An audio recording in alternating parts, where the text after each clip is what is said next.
Welcome back to నందు world.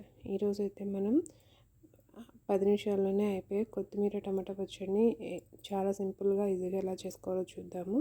ఇది ఇడ్లీ, దోశ, వేడివేడి అన్నంలోకి చాలా టేస్టీగా ఉంటుంది. దీనిలోకి మెయిన్గా టమాటా, పచ్చిమిర్చి, కొత్తిమీర కావాలి. ప్రాసెస్ ఏంటో చూద్దాం. ఫస్ట్ బాండి పెట్టుకుని అది కాలిన తర్వాత దానిలో 2 స్పూన్లు ఆయిల్ వేసుకోవాలి. ఆయిల్ కాగిన తర్వాత కట్ చేసి పెట్టుకున్న టమాటా, పచ్చిమిర్చి వేసుకుని మగ్గనివ్వాలి. వాటిని ఒక 5 మినిట్స్ మూత పెట్టుకుని వదిలేస్తే మగ్గుతాయి. ఇప్పుడు మూత తీసి చూసిన తర్వాత మగ్గనివి. ఇప్పుడు ఇందులోకి ఒకసారి కలుపుకొని ఇందులోకి 1/2 స్పూన్ ఉప్పు అలాగే పసుపు వేసుకోవాలి.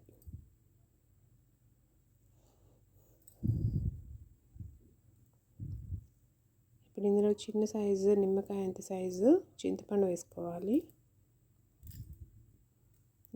చింతపండు వేసుకున్న తర్వాత ఒకసారి కలుపుకోవాలి.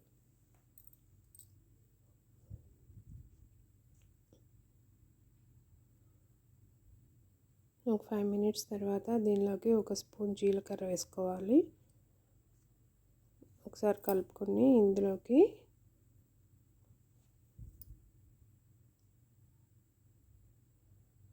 మనం ముందుగా కట్ చేసి పెట్టుకున్న ఒక అరగడ్డ కొత్తిమీర వేసుకోవాలి.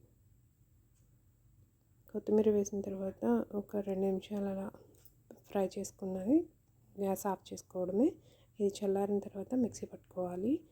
వెల్లుల్లి నేను ఫస్ట్ వేయడం మర్చిపోయానండి, అందుకే ఇప్పుడు వేసాను. మిక్సీ అయిపోయిన పచ్చడిని తాలింపు పెట్టుకుందాం. ఇప్పుడు ఒక ప్యాన్ తీసుకుని అందులో 2 స్పూన్ల ఆయిల్, కొంచెం తాలింపు గింజలు అలాగే కొంచెం కరివేపాకు వేసుకోవాలి.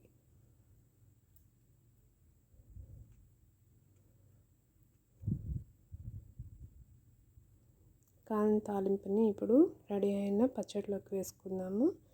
ఈ చట్నీ అనేది దోశ, ఇడ్లీ అలాగే వేరే పొంగనాలు ఇట్లా ఏ టిఫిన్కైనా చాలా బాగుంటుంది. వేడివేడి అన్నంలోకి ఈ చట్నీ నెయ్యి వేసుకుని తింటే కూర కూడా అక్కర్లేదండి, చాలా టేస్టీగా ఉంటుంది. ఒకసారి ట్రై చేయండి. ఈ రెసిపీ కనుక మీకు నచ్చినట్టయితే please share, like, subscribe. Thanks for watching.